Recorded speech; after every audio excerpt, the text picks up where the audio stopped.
संघ मुख्यालयात स्वातंत्र्य दिनाचा उत्साह बघायला मिळतोय। मोहन भागवतांच्या हस्ते ध्वजारोहण करण्यात आलंय। मोहन भागवतांकडून तरुणांना संबोधित करण्यात आलं। संघ मुख्यालयात कडक सुरक्षा व्यवस्था देखील तैनात ठेवण्यात आलेली आहे।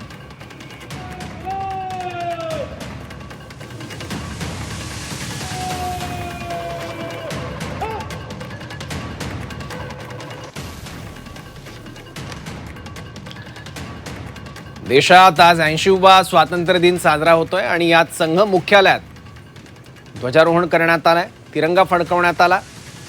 त्यामुळे संघ मुख्यालयात सुद्धा स्वातंत्र्य दिनाचा उत्साह बघायला मिळतोय। राष्ट्रीय स्वयंसेवक संघ के अब वंदे मातरम होगा।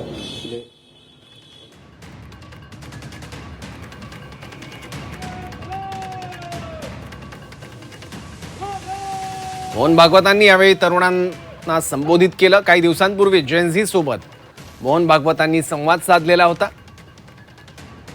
आणि त्यानंतर आता देखील त्यांनी ध्वजारोहणानंतर तरुणांना संबोधित केलं।